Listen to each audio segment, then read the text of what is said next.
Right, okay, good evening ladies and gentlemen. Welcome to this fans forum with the gaffer, Jim Bentley, and of course Ken McKenna.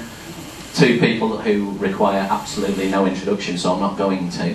You'll be happy to know. Big cheer from the side. I will just remind you of a couple of things that they've achieved already this season now. One of which, other than the fact that after 18 games we're in the playoff places, and who would have thought that at this time 12 months ago, we're unbeaten away from home. The only other teams in England to have that achievement on them are some team called Manchester United. Exactly. Some other team called Manchester City, and one other. Very good. Huddersfield Town, who've just passed the Nottingham Forest record for longest series of unbeaten games in the whole of the Football League. So the fact that we're in the same company as those people is no mean achievement whatsoever, I think you'll agree.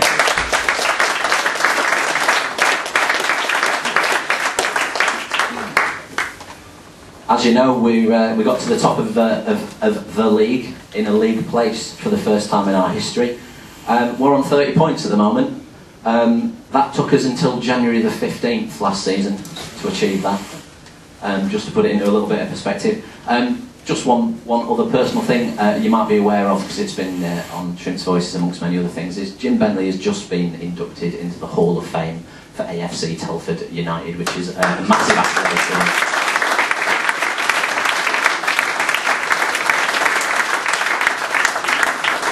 So, let's get straight to it. I have my Dolly Grip here, Mavis, who will be scuttling around with the microphone. Ask a question and then we'll get some answers from Ken and Jim.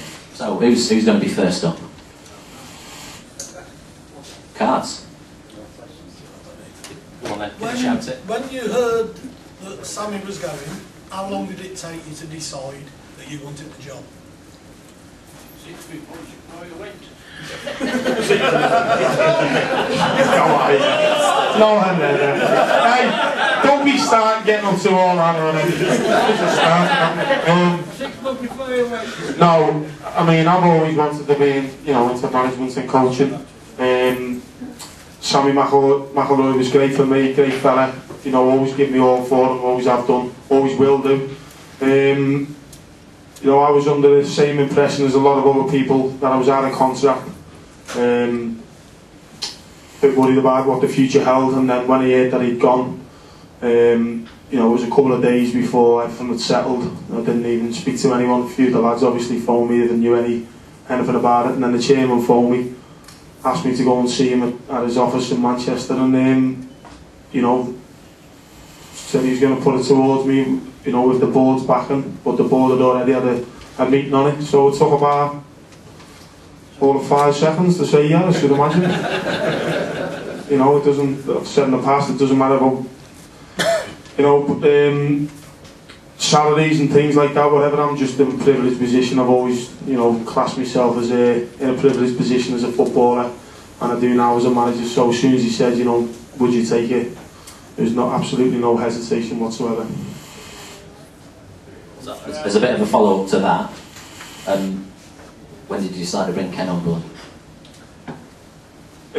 Well, I knew, we live around virtually about a minute from each other, so I knew Ken and I see a lot of him.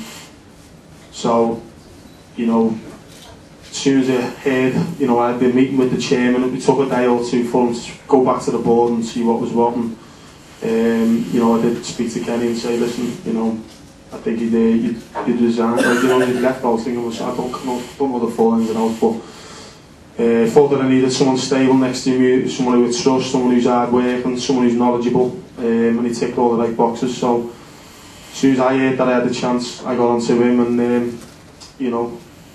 well, the rest is up to him, isn't it? So that was about it. So straight away, people in the game, there's 1 or 2 people who will always thought if I ever got a manager's job, I'd like him by my side, and Kenny was top of that list. I asked him, and as I say, he ticked all the right boxes, and thankfully, he said yeah, and there we are today.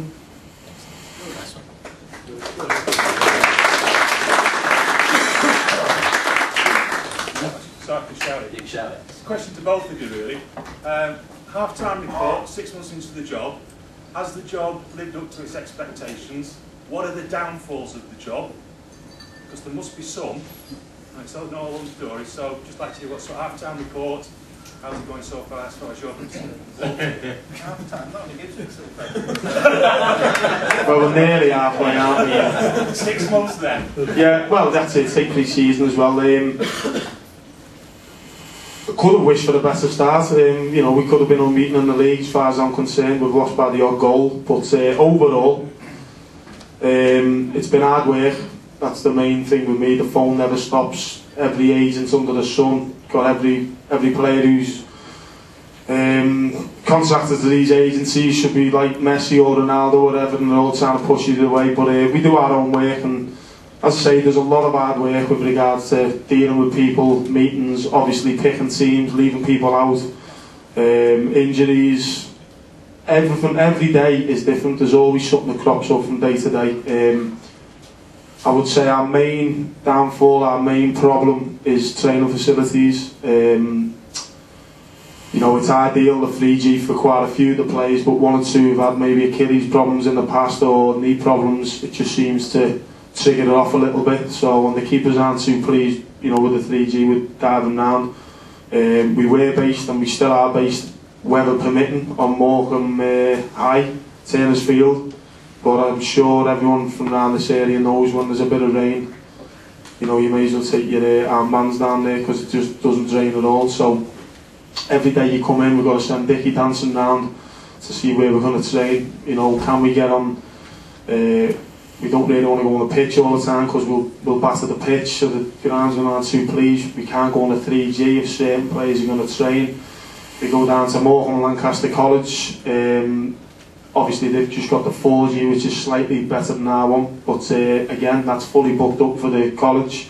Can we go on the pitches at the back? Well, you know, if the academies or the college aren't using them, so sometimes it's hard to find somewhere. And we did a session the other day where we had to go from 3 different places, which isn't ideal, you know, moving around. So that's a big headache to sort all that out. And as I say, it's just dealing with people, dealing with players, dealing with press, dealing with fans, dealing with agents, whatever it may be. So it's tough work, it's hard work, and you know, we've just literally finished 20 minutes ago, and we were in this morning at 8:45, you know, doing our stuff for Saturday and what have you. Game-wise, I think we've done well. You know, we've proven that we're adaptable. We can. I feel that the players we've brought in are good players, good honest pros, a little bit of effort, a little bit of strength, a little bit of skill, pace, trickery, you know, up and downers. You know, we've got plenty of good players that we've brought in who've added to the good players that we've already got. Overall, yeah, I've got to be pretty pleased the way that's gone. So, way everything up, plenty of room for improvement, plenty of hard work ahead, but so far so good, going in the right direction, and long may it continue.